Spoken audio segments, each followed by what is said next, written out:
What's up, everyone? Welcome back to Conflicts of Interest. This is episode 86, and I'm the co-host Kyle Anslone, joined by the other co-host Will Porter. Will, how's it going today? I'm great, Kyle. Just happy to be back with you. How you doing? Doing well, and Will, we've been dropping some great interviews in the past few weeks. Dave DeCamp, Danny Surgeon, also talked with Angela McArdle pretty recently. So a lot of great stuff. I hope people are checking out our pages either at YouTube, Odyssey, the Libertarian Institute, or wherever you could subscribe to podcasts, because we're going to continue trying to drop some bigger interviews, and we got big plans for the show. Also, if you follow us on the social media accounts, we've been dropping clips of recent shows. It'd be really helpful if you could hit the like and share button on those things. I think it'll help to promote the show, draw in new listeners, and so appreciate everybody who could take the time to support the show by doing that. And then the last thing I'll mention here, Will, is the sponsor of the show is the great Paloma Verde. PalomaVerdeStore.com is where you go to get your CBD products. I personally like their topicals. Stuff infused with CBD helps relieve pain, especially long day working at antiwar.com and the Libertarian Institute, reading all the news, all the horrible things going on, watching videos of cops shooting people, and it's absolutely awful, but I'm hunched over there, and so eventually my back gets sore. I rub a little bit of that on, it helps. Also, if I get a little bit bummed out from all the terrible things my government is doing with my tax dollars, just read today they bombarded Yemen again. Massive airstrikes in Sana'a in the past 24 hours, and in a country that's already expected to have 400,000 children starve in the next year. Taking a little bit of that CBD does help you to get to sleep at night. So, it's the lockdowns have been rough on all of us, and so if you need a little bit of help going to sleep at night, you got a lot of anxiety, the Edstrat can help you with that. So check out PalomaVerdeStore.com. Be sure to use the promo code PEACE. PEACE when you check out, and that'll get you 25% off when you spend $75 or more. Will, let's get into the news, and the first article we have today is by Will Porter. Writing up the story here for RT. U.S. intel report claims Russia probably tried to sway 2020 election, as well as Iran, Venezuela, Cuba, but not China. So, Will, tell us about this report. I believe it's from the Office of the Director of National Intelligence. Yeah, that's right. This is a sort of a report from the whole intelligence community under the purview of the ODNI. And yeah, published last week. It was actually put together in the last weeks of the Trump administration, though. But nonetheless, for the millionth time, accused the Russians of trying to interfere in U.S. elections. And again, for the millionth time, cited very little evidence to back that up. As you read in the headline there, they use words like probably throughout this document. Like Vladimir Putin probably ordered this influence operation. They use a lot of this weaselly language. It is really just a lot of the same stuff we've been hearing for years now about these sort of vague allegations of Russian meddling without any real, facts to substantiate them. The report itself gives the standard, sources and methods excuse that intelligence agents often give, or the intelligence community often gives, that we can't reveal how we know this, but we're just telling you what we've sort of concluded. So they say the Russians, acted to influence the election. They make a distinction between interference and influence. They say that they actually found no signs of interference, where like actually trying to mess with the technical aspects of the election, like vote counts or anything. But nonetheless, they're saying that Russia and all these other actors acted to influence the election in various ways, which is sort of a very vague, broad term. They claim that Iran and Cuba and Venezuela and Hezbollah also tried to influence the 2020 race. The section on all those was sort of like collapsed all under one, so it's not. They give very little detail there, and again, very little evidence. They say that Iran did this primarily through social media posts. So that kind of gives you an idea of like the bar they're setting here. If an Iranian goes on Twitter and criticizes the U.S. or U.S. policy, they're considering that part of this nefarious influence operation that we all have to be, worried about, wringing our So, hands about. Will, just to be clear here, because I think there's an assumption when people hear influence through social media that it's the alleged campaign from 2016 where they're like not just an Iranian posting I don't like the American foreign policy, or a Russian saying that boy, Donald Trump at least won't call Putin a murderer or a killer or something crazy like that. But rather like acting and trying to influence Americans, maybe pretending to be an American or something like that. And you're saying here that they don't even allege that it's a campaign like that. They just say that social media Iran. I mean, effectively, yeah. There's very little detail they give. Like in some places, you get the idea they might be talking about like a bot network or something, but I don't even think they get that specific. They just mention that Iran, used social media to try to influence the election, and so that a lot of different things could fit under that rubric, I guess. That from an actual big bot network to just a guy from Iran posting, I don't like X U.S. policy, and so again, they leave it very vague, so they don't really actually have to prove much here.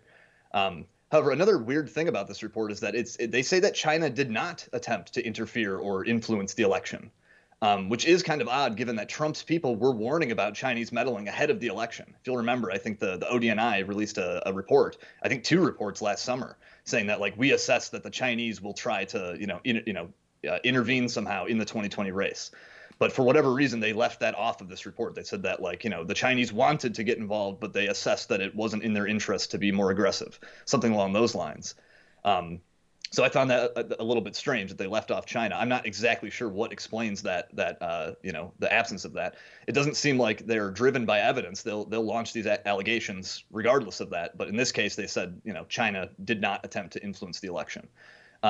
But of course, now the Biden administration is sort of taking this report and saying they're considering sanctions on Russia specifically because of what it said, which would be added on top of another round of recent sanctions on Russia over that whole Navalny thing, the alleged poisoning of the opposition figure. So they're weighing yet another round of sanctions now against Russia because of this report, which I guess you could expect. Sounds like that was sort of the reason for the report, is to justify new sanctions. However, some of the media coverage of this I thought was interesting. Glenn Greenwald pointed this out in a column last week. But all these journalists, after this report came out, started drawing a lot of crazy conclusions from it. Like I said, the report itself is almost totally free of evidence. So even just citing the thing itself, you are passing along something without proof. But some of these journalists were even like taking it to the next level. Like they were making claims that were not even in the report at all. Like this one reporter for Defense One, the editor there actually. He said that this actually proved that the report, proved that the whole Hunter Biden laptop story that was in the New York Post last October, people might recall, that he said the report proved that was Russian disinformation. But the report said nothing remotely like that. It didn't mention the Hunter Biden stuff at all. It mentioned something about Russian actors or people who were influenced by the Russians trying to amplify negative stories about Biden, but it didn't say anything about the laptop story. But nonetheless, this claim was picked up and spread everywhere, even after this Defense One editor backtracked and deleted his initial tweet and said that, like, all right, maybe it actually doesn't say that. And Chris Hayes of MSNBC, he did the same thing. He repeated it initially. But to his credit, he is one of the few who actually acknowledged that the report doesn't actually say this. He went back and deleted his tweet, too, and said that, like, maybe I shouldn't have said that because, I've read this report and it doesn't seem to include anything about the laptop story. So there was sort of just this, media hysteria about this. But that is basically the deal with this intelligence report. We have more evidence-free assertions about election meddling that were promoted and amplified and distorted even by journalists and the corporate media. And now this will potentially be used as an excuse for another layer of sanctions. Right. Well, the reason that this is so inexcusable is because in 2016, they got things so wrong. Matt Taibbi, I don't know if it was in response, I guess so, the ODNI report wrote up this list of just a few of the ridiculous things that they've pushed over the past 4 or 5 years about Russiagate. And things like all 17 intelligence agencies backed the assessment that cyber attacks came from the highest levels of the Kremlin. It was 6. And it took, or 3, excuse me, and it took them months to actually retract it. Just the number of intelligence agencies on the report, you would think that would be an easy detail to get right, and they got it wrong for months.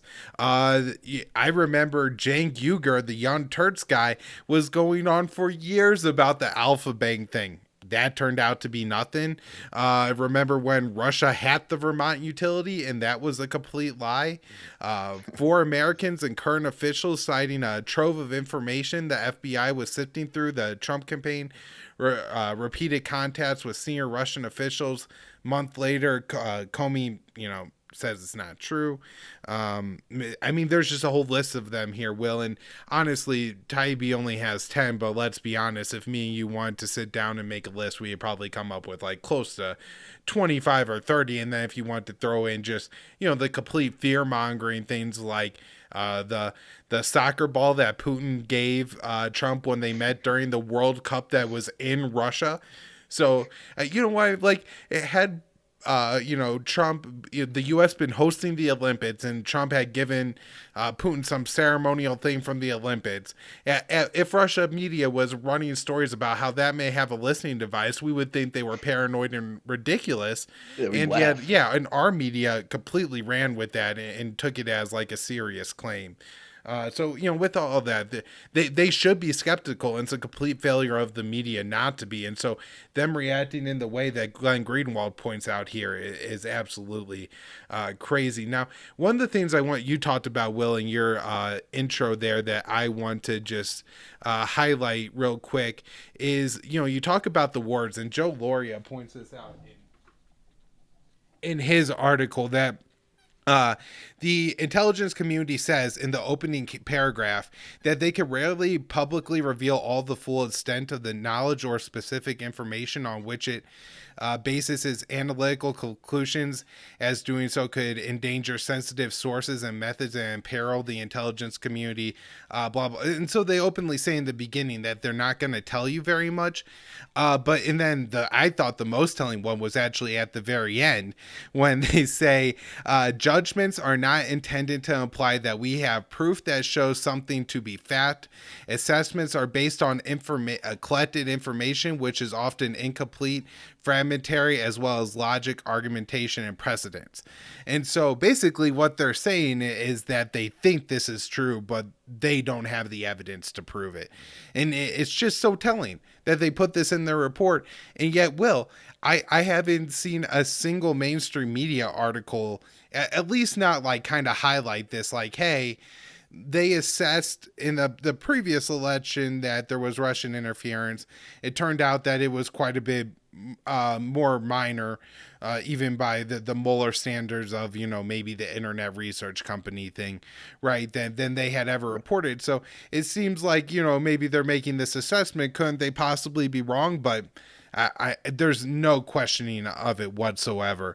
Another good point in the Loria article, Will, is just that this does serve a particular purpose for the Biden administration. It gives him cover to be more hawkish, to continue to levy sanctions against both Russia and Iran. So, very, I think, important points here. Will, do you have anything to add to that? Yeah, I do.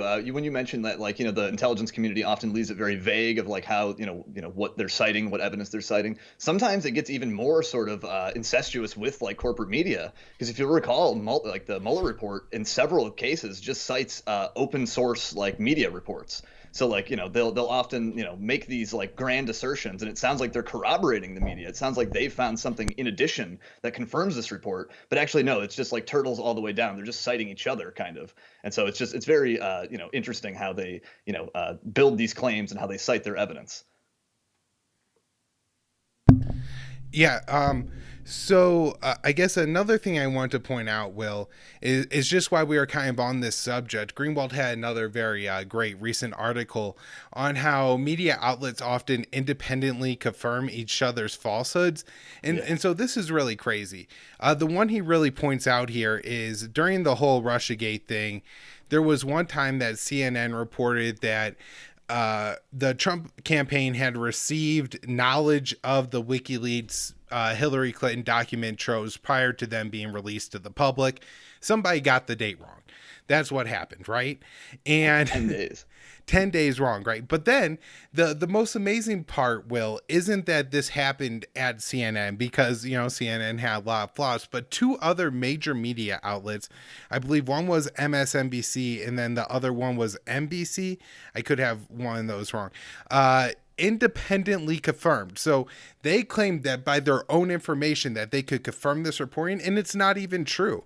And I mean, I don't know. Will it was just such a striking article. I recommend people read the whole thing. I'll put in the show notes page. It's not directly related to what we're talking about right here, but because when you see something that says we have independent confirmation of something, that kind of seems like it must be true. Then, right? Like Right. you have a source that tells you something. I have a different source that tells me the same thing. That at least implies that there's more than one person saying something because they have independent confirmation, meaning our confirmation is aside from theirs. And so Right. oftentimes that's just not the case. So, very, very interesting. Um, all right, Will, let's see. What else do we have here? You mentioned Biden has threatened to take action in response. Do you know exactly who they're preparing sanctions against, or if they're talking about like any kind of cyber response? I mean, we did talk to Dave DeCamp recently about how they're planning this gigantic, cyber offensive against the Russians. I hadn't seen anything separate to that. And then in terms of the sanctions, they said there might be a little bit more reporting out now. The last I had seen, there was a source from CNN and sources from Reuters. And as you mentioned, like, we presume they're separate sources, but maybe they're just citing the same people to confirm this. But nonetheless, there were some media sources saying that sanctions on Russia are expected maybe as soon as next week. And so it's not totally clear. I think by the time this runs, it'll be this week. But it's not totally clear who they're planning those for. But nonetheless, we have some reports that they're expected to issue them. All right.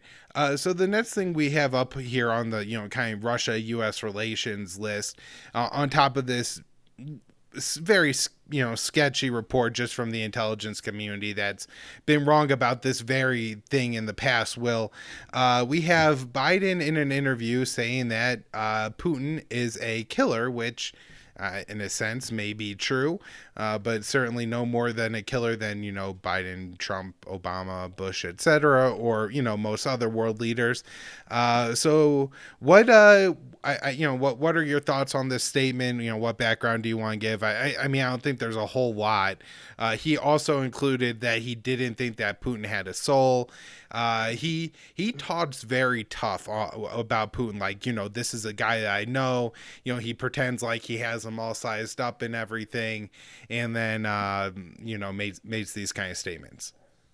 Yeah, I don't know what he thinks this is supposed to accomplish. Like maybe it's just one of those things. Like people might recall Rahm Emanuel. Barack Obama wrote about this in his memoir about how Rahm Emanuel said that a liberal president always has to prove how tough he is. He can never be attacked from his right flank like that as a weakling or something. So maybe that's what Biden's trying to stake out here. That sort of like tough guy stance.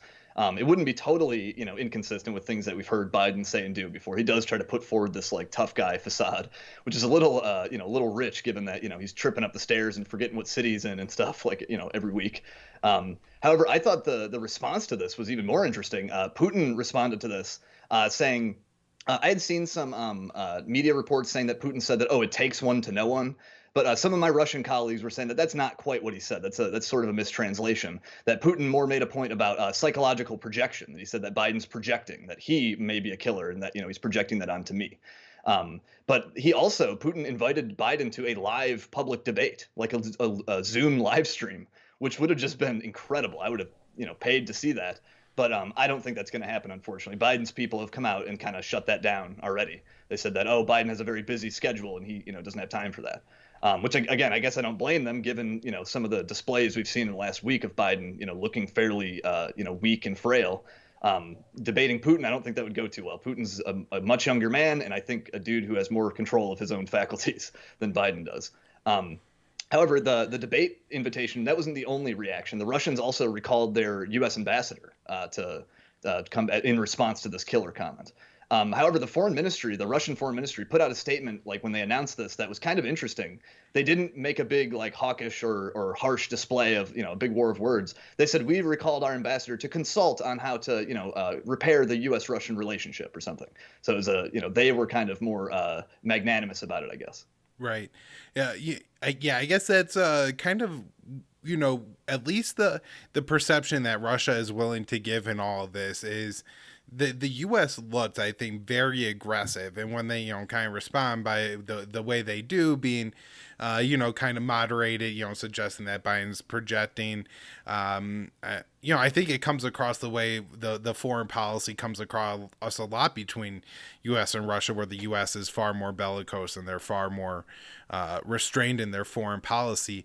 One of the things about this, Will, that was so troubling to me is that the White House just immediately dismisses this idea like it's somehow absurd, and then the liberal media pretends like it's somehow a plot from Putin to have a live public discussion by the leaders of the two largest nuclear arsenals in the world sit down and talk about the future of the planet and how we're going to handle this whole thing, and that's like something crazy that we can't have, and actually advocating for that. Wasn't Matt Gaetz being called a puppet of Moscow for advocating that this happened? Now, I mean, I think he kind of understands what me and you do, which is, if you've watched the interview between Oliver Stone and Putin, he could be very calculated, measured. I'm not saying that he's a great guy. I'm saying that he could articulate the Russian viewpoint in regards to what America's foreign policy towards Russia has been very well.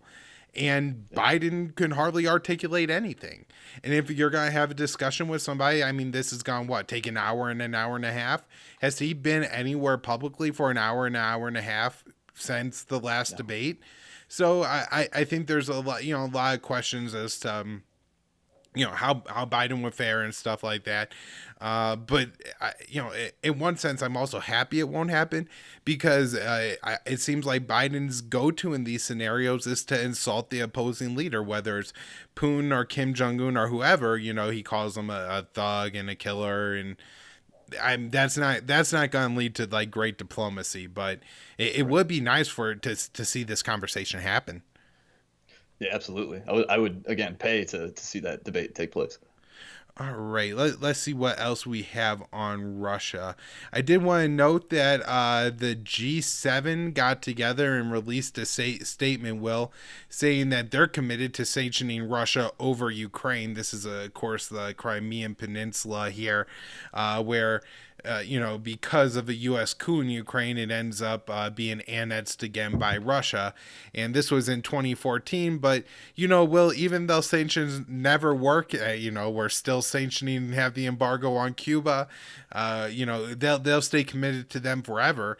And this is a fundamental barrier improving the relationship between the U.S. and Russia over something that's not going to be reversed. So it's absurd to keep these sanctions, but that's what the G7 is committed to. I want to note, and I'll put this article in the show notes page, just kind of like the Greenwald one before. It is titled From Responsible Statecraft, Biden's retaliatory cyber attacks against Russia are a folly. And he kind of goes in and makes these interesting points about the SolarWinds hack, and that while there was an intrusion of the U.S. cybersecurity infrastructure, whether Russia was behind it or not, let's just assume that they were for the sake of this conversation. This is cyber espionage. They're spying to get an idea of what's going on in the U.S., which is different from a cyber attack, which is something like the U.S. did against Iran with like the Stuxnet virus, where they destroyed a massive amount of Iranian centrifuges by installing this virus. And so to just keep that in mind, and if you're going to respond to cyber attacks or to cyber espionage with cyber attacks, then any kind of cyber espionage the U.S. is doing in Russia could be responded to in the same manner. We often see this on the world stage, where if one side kind of escalates the response to a certain reaction by the other side, then the other side takes some action escalating as well.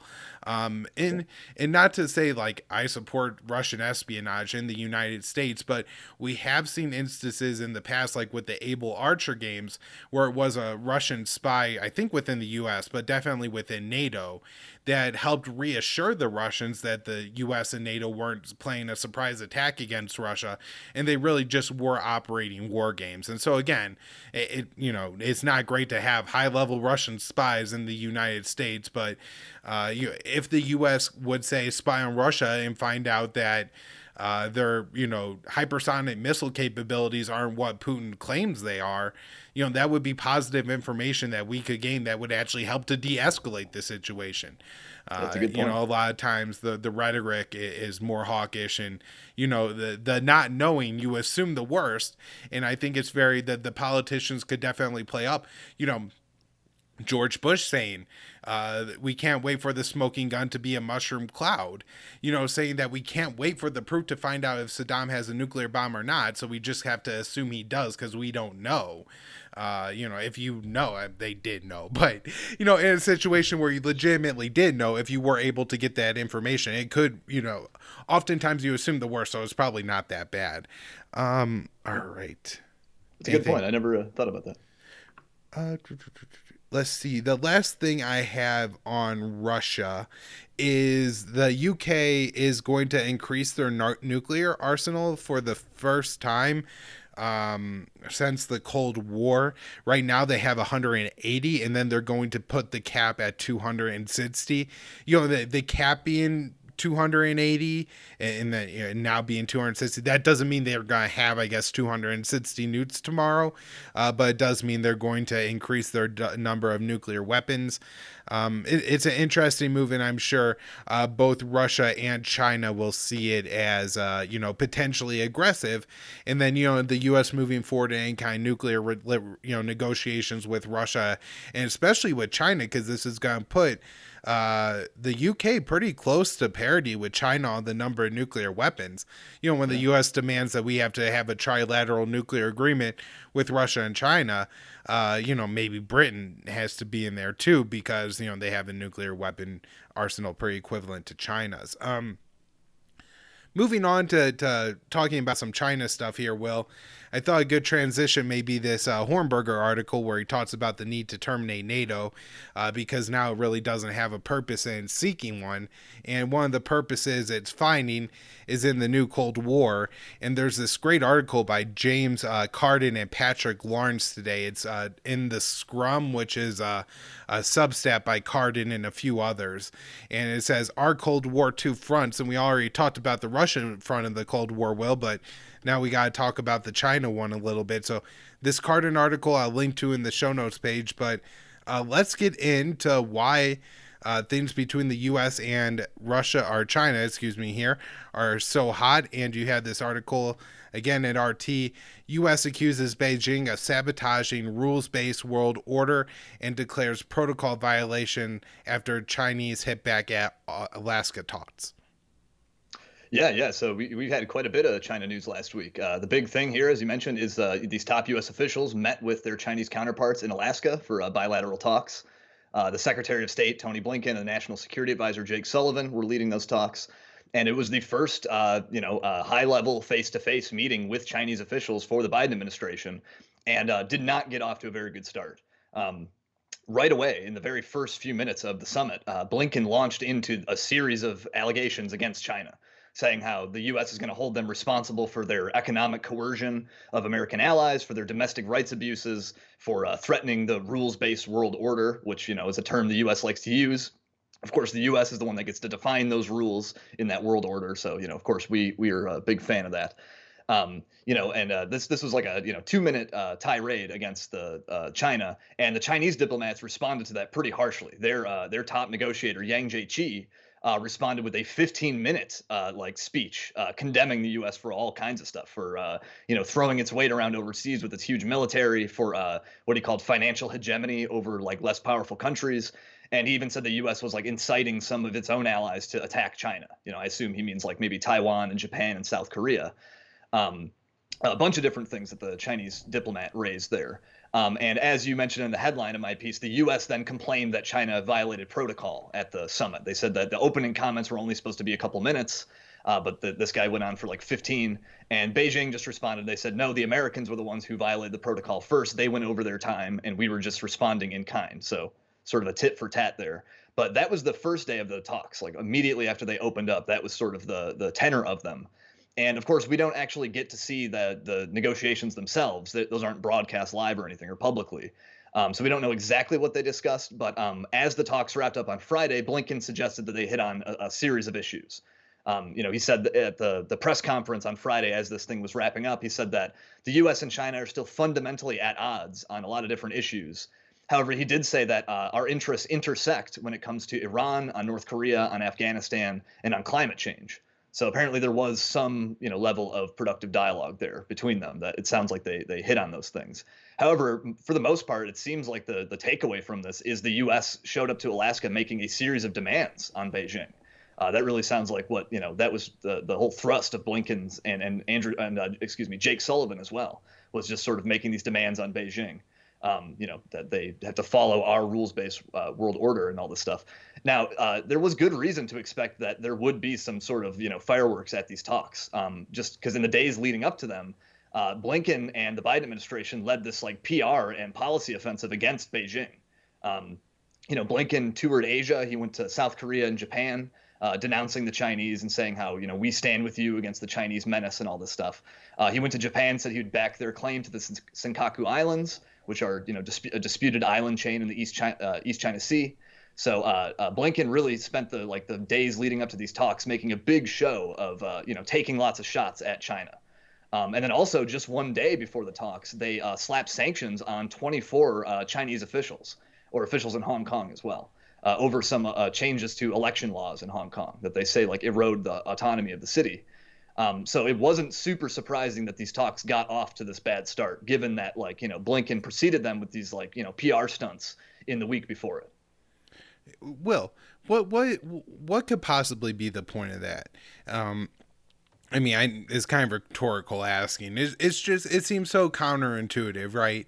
And we saw this under Trump too. Mr. Art of the Deal, blew up North Korea talks, with kind of a similar message. But it's always lead first with the most aggressive demands, the most hostile statements, and doing it in the lead up to talk. If I'm gonna have to see you in a week, Will, I'm not gonna trash talk you on Twitter all week, right? Because we're gonna try to hang out, have a good time. I'm not going to try to bash every last thing I can about you, but it seems like they're trying to set it up for failure, trying to set up a Chinese response that they could use to generate headlines in the U.S.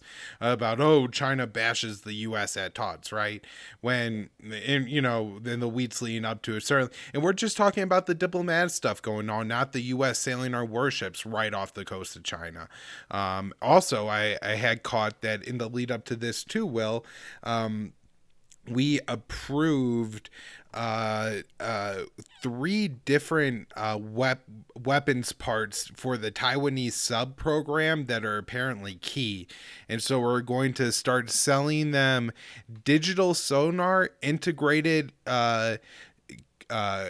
compatibility system for weapons. So I guess making sure the Tomahawk missiles are able to cooperate with the submarine they build, and then periscopes. And these are seen as key for their submarine program. So, on top of all the sanctions and everything else, Will, they're also, beefing up Taiwan's ability, for military, which it would be one thing to maybe support on its own, like Taiwanese independence, but engaging all this other hostile rhetoric is, again, getting the U.S. into a new Cold War with China.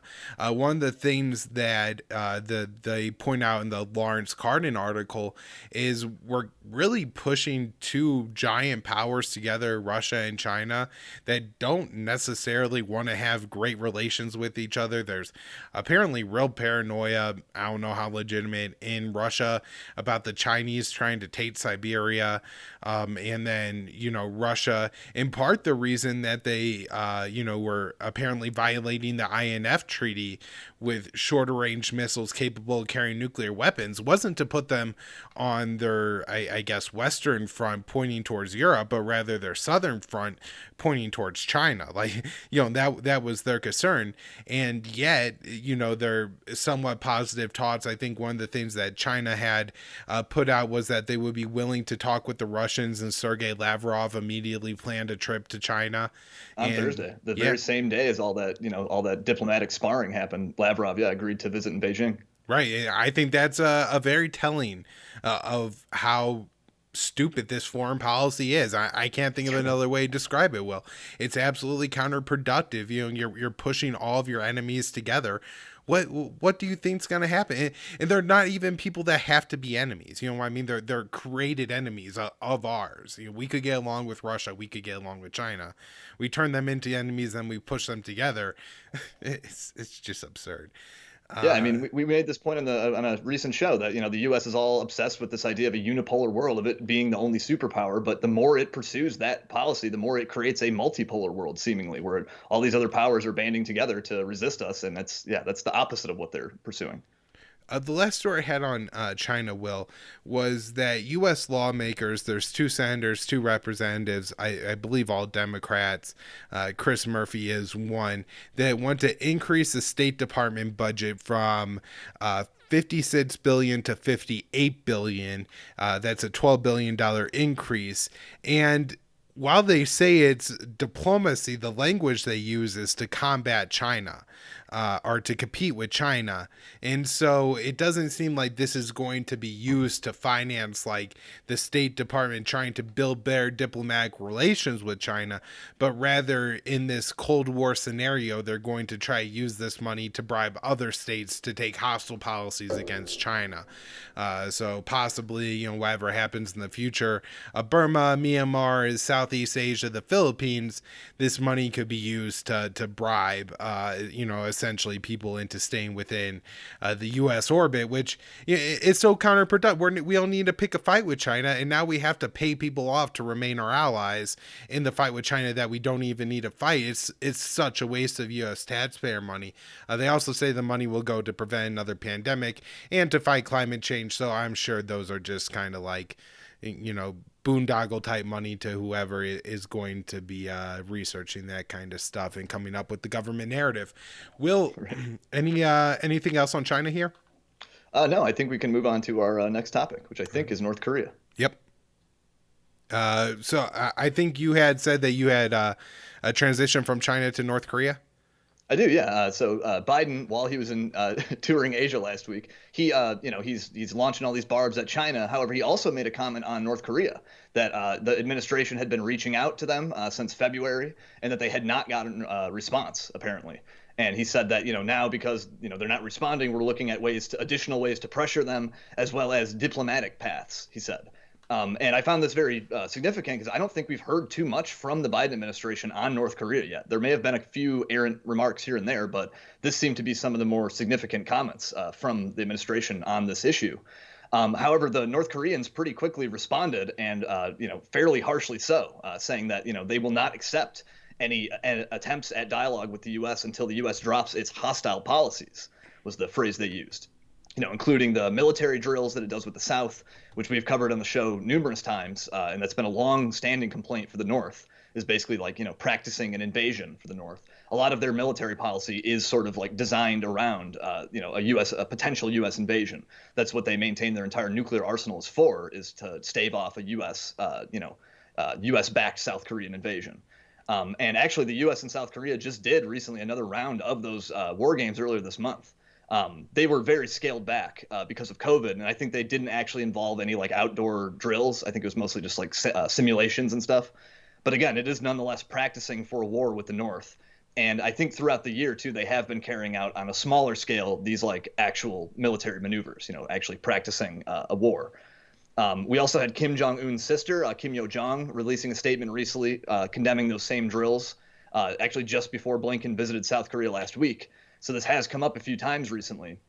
However, the response to those criticisms that the U.S. gave, the Defense Secretary Lloyd Austin came out and said that we're ready to fight North Korea tonight, like right now. He said, I think he said the word tonight, and all this stuff about how we're still committed to making them get rid of their nukes.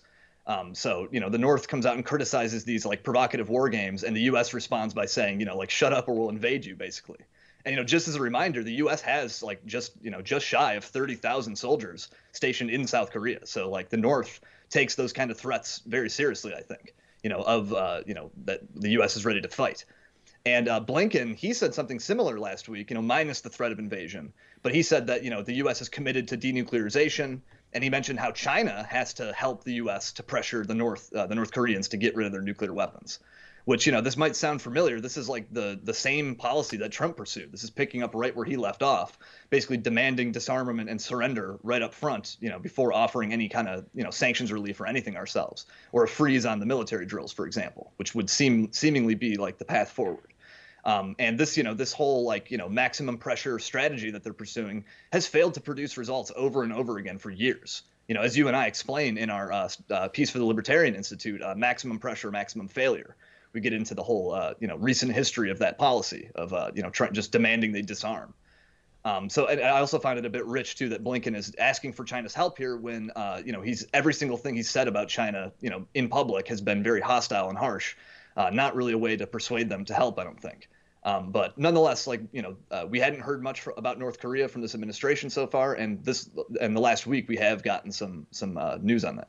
Yeah, no, I've been really keeping an eye out to hear what the Obama Biden administration was going to do on North Korea, because of the Obama administration position, which was basically, if North Korea gives everything up front, then we will re-examine our relationship with North Korea. But one of the things that the North Koreans point out that seems like a fairly decent point to make is, we're not going to give up our weapons if you maintain your hostile policy, right? If the U.S. is like, oh, there's an active war going on between the U.S. Like, they haven't technically ended the Korean War. I think that kind of plays into the North Koreans thinking on here, and that if the U.S. has dropped its hostile policy, then they may not see a reason for nuclear weapons. Also, a hostile policy is something that could be reinstated, where nuclear weapons could be difficult to build, even though they have the the supplies and the know-how now. Giving up nuclear weapons is a lot more than giving up a hostile policy. And yet the U.S., basically maintains that the hostile policy will stay until, North Korea gives up its nuclear weapons. I guess it's in a way, the COVID has been fortunate and unfortunate when it comes to Korea policy, because it has either given cover or resulted in an actual scale down of I think they do like 2 major war game seasons a year in Korea with the US. And so they have been scaled down, which, those are usually the times a year that the tensions are most high between the US and North Korea, and really kick off a round of North Korea testing missiles and stuff like that in response to the US war games.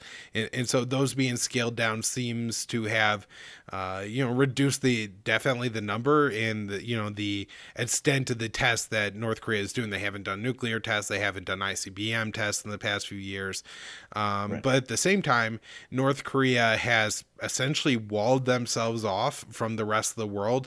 I understand that they've kind of cracked down smuggling in the country, worried about COVID coming in. There was a South Korean official that apparently accidentally crossed the border, and they shot him and burned the body.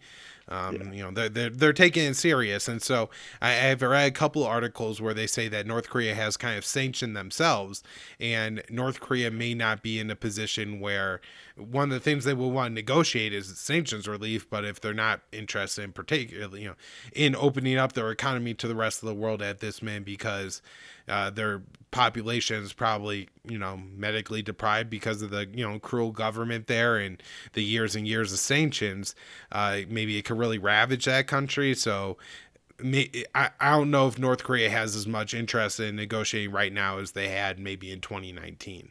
I think that could be part of what's going on here too. But it's very unfortunate that the Biden administration isn't taking a different policy. Something that could be consistent with, I think, a progressive view, kind of arguing to the left from the left, is that in this position, it should be up to the South Koreans. They have a very capable military. They have a GDP that's 50 times that of North Korea. They have, twice or 3 times the population of North Korea.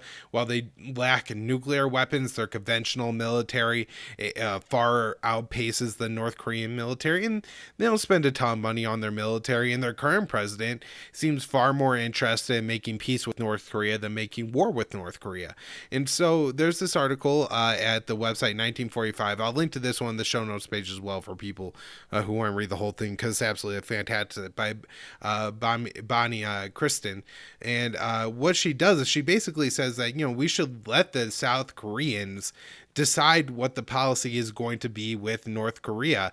There are times when, we're carrying out these military drills are, South Korea wants to lift sanctions with North Korea to have talks and stuff like that, and it's actively being prevented by the United States. And so, that's the kind of thing where, yeah, I think from a progressive viewpoint, Will, where we could kind of say like, hey, let the the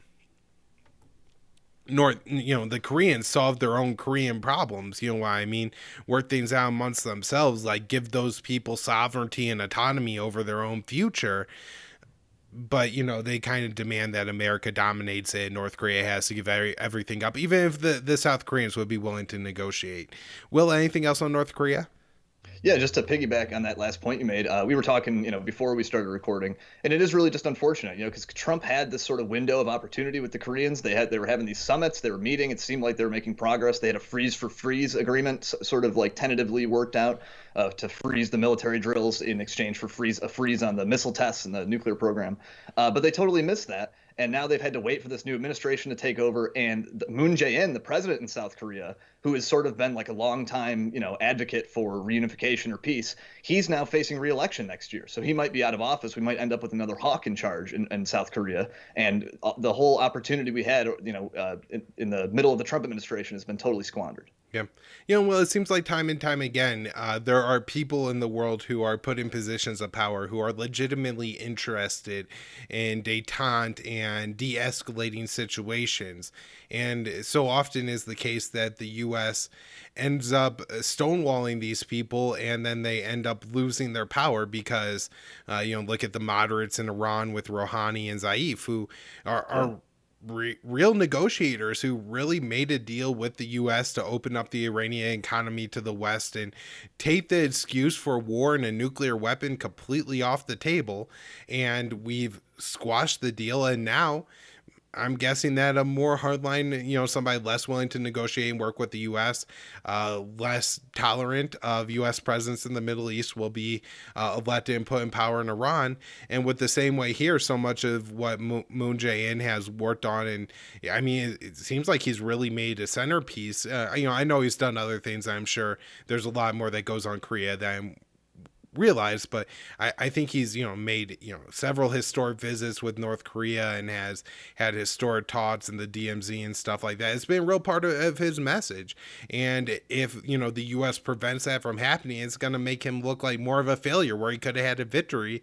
And then as you say, the South Koreans let a hardliner that doesn't want talks, and just throwing away a good opportunity. Let's wrap up here talking about Syria. One more article written by you, this one titled "Just Like Pirates, Syrian Minister Says U.S. Control Most Crude Oil Reserves in Northeast Syria, Loots Oil to Strangle Country's Economy." So, Will, tell me about the road pirates made a trip over to Syria. Yeah, sure. Sure. So yeah, people will recall the U.S. has been occupying Syrian oil fields for quite some time now, for a few years. Donald Trump said on several different occasions that, we're there to protect the oil. Sometimes he would say we're there to take the oil ourselves. It's sort of a slip up. But he was pretty candid about what we were doing there with the oil fields in a way that I don't really think Biden would ever be. But it does seem that policy is continuing, because we had last week the Syrian petroleum minister, Bassem Toma, gave an interview to a local media outlet in Syria and said that the U.S. and its Kurdish proxies now control 90% of the crude reserves in the northeastern region there, where the U.S. has a few hundred troops embedded with the Kurdish fighters under this group called the SDF, or the Syrian Democratic Forces, which we've talked about on the show quite a bit. And I found this interview the oil minister gave fairly interesting, given that Biden's Pentagon spokesperson, John Kirby, recently said that we're no longer going to prioritize the oil fields. And he said that the military was actually now barred from working with energy companies to develop the petroleum resources in Syria. Because people might also remember when we covered this, last year, though, Trump facilitated this deal with an American energy firm, Delta Crescent Energy, and with the Kurds and the SDF to develop the oil fields up there in northeastern Syria. And the military was very much involved in that. We were training up like guards for those oil fields and all this stuff. And Kirby suggested they wouldn't be doing this anymore. However, when he announced this, he did also say there were still certain exemptions in place to protect civilians, he said, without really elaborating much. So it does sound like there's still some kind of loophole there where we could still be involved with some energy companies. And then another reason I think to doubt some of their claims here is that we recently had reports in local Arabic media about the Pentagon building a new airstrip at the Al Omar oil field, where the U.S. has this fairly large military installation. And so not only are they still there at that oil field, they're expanding it. They're building a new airstrip on it. So it doesn't sound like they're not prioritizing the oil fields anymore. Suggests to me that they intend to continue occupying these for some time, even if they're not really going to acknowledge it, even if they won't, even if they're slightly adjusting how they're doing it. Nonetheless, we are still occupying, large swaths of northeastern Syria, and really the role that, really what we've done there is sort of like backup, de facto partition of the country. Earlier on in the civil war, that sort of prevented the Syrian government from fighting ISIS, from fighting various jihadist rebel groups that had taken over cities. However, now the effect has been more to deprive the government and the rest of the country of this oil revenue. Bassem Toma, the oil minister, said it was in excess, I think of 90 billion that we've, deprived from of these oil revenues, which the Syrian government used to rely on. And typically I'm not so sad when a government is deprived of revenues, but we're also talking about like a lot of these social programs and stuff, things that a lot of the population relies on. It's not the ideal situation, but that is the situation in a lot of Syria where people rely on these revenues, and the U.S. government is sort of depriving the government of that to strangle the economy, I think. And that comes in conjunction with U.S. and allied sanctions, and that's also just on top of the devastation of this 10-year-long civil war that has gone on so much longer than it needed to because of American support for rebel groups. A lot of them jihadist head chopping wackos that we dumped millions of dollars in and trained, dumped millions of dollars into and trained. So that's sort of been the effect of U.S. involvement in Syria, and it's still continuing. We're still strangling their economy. Right. It's back to the whole Tom Woods thing. No matter who you vote for, you end up with John McCain. Look at the policy. It's we're if we're not taking the oil, we're certainly depriving it of the Syrian people, which is just about as cruel. I mean, if we were taking the oil, that might be some, but it's not a significant amount of oil that the U.S. would be taking anyways. It seems like the real solution to be able to, to use that oil would be for a permanent power to like come in and repair a lot of the infrastructure and everything, which I don't think is being done by the U.S. because, I mean, how long could we possibly be there and occupy a third of Syria? Like, eventually, I think the Syrian government's going to want Syria back. I mean, our Turkish allies aren't okay with us creating an independent Kurdish state in that third of Syria. So it's awfully complicated of what could possibly happen in that region long term. And so, to let the Syrian government be able to start to repair these facilities, produce oil, and yeah, I'm sure some of the money is going to be like taken by the Assad family and some will go to the military and stuff like that. But there's also people in Syria dying of deprivation because of this war. And so, some of that money will be funneled through these welfare programs. I think Syria is a pretty heavy welfare state. That's unfortunate, but if you turn welfare off and then you destroy all the infrastructure, a lot of people are going to die of deprivation. And so, sure, we're illegally occupying their oil fields. The Syrian people can have a discussion over that. Largely, it seems like the normal Syrian people would prefer Assad over the head chopping lunatics. And so, as unfortunate as it is that that's the situation in the Syrian state, in large part because the U.S. intervention is what it is, and at least some of that oil revenue going to the Syrian people is probably going to save a few lives, whereas, if the U.S. is taking it, it's not going anywhere to help anyone. Well, even if it is going to the Syrian military, the fighting isn't over there. Just this week, Jason Ditz at antiwar.com, 21 Syrian soldiers killed in an ISIS ambush in Dara. And so, I mean, if the money is going to the Syrian state to fight against ISIS, I'm not necessarily that's one of the not the worst things that the money could be doing. The other thing I'll mention is that Syria is still coming under regular attack from Israel as well, maybe once a week, maybe more. We have this past week Syrian air defenses shoot down missiles in the skies of Damascus. That's what the Syrian military says. I'm always skeptical of countries claiming they shoot down all of the missiles coming in. It seems like the kind of thing you want to tell your people, but even shooting a missile out of the sky over a city is probably going to produce enough wreckage to possibly kill somebody or destroy some infrastructure. And then Last thing I'll mention here, and I don't know how much this story, how important it is, but Erdogan is calling for the West to throw its full support behind Turkey and Syria. I guess I just want to mention it because it seems like he's asking for a return to the Obama policy on Syria, which would be a step backwards, right? And something that Biden may be more likely to engage in than Trump, which hopefully we don't do because Turkey is just backing some jihadists in northern Syria. The other thing I'll say is I've seen a real effort to rehabilitate the image of the Al Qaeda guys in northern Syria, the Havrir Tahrir Sham. Maybe you could pronounce that better than I can. Will, Close enough. where they HTS, where they're now pretending like Al Jawlani was, he didn't like that he was allied with the people that were murdering little kids in The Syria. reluctant jihadist, yeah. Right. It's so absurd. But maybe that propaganda campaign is in part trying to get more support for the Turkish policy in Syria, which is to maintain at least a little breakaway jihad state on the border, if not more seriously, get the U.S. involved in like trying to overthrow Assad again or something. Will, anything else on Syria before we wrap up here? Yeah, just real quick, I noticed just this last week in one of those Turkish-controlled cities in Al Bab, the Turkey-controlled, they have this group called the Syrian National Army. They're mostly jihadist groups.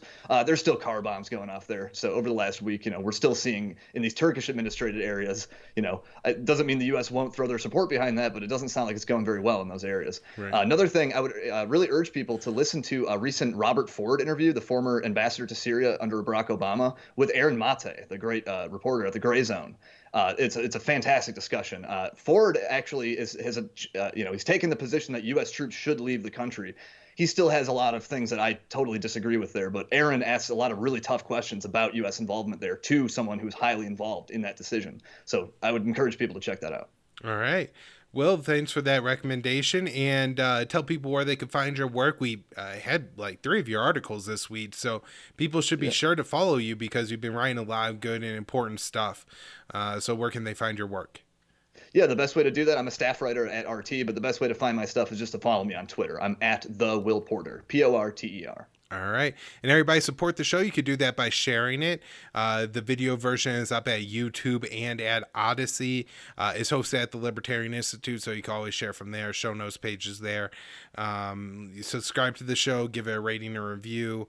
If you see it on Facebook or Twitter, be sure to retweet like the clips that we're putting out.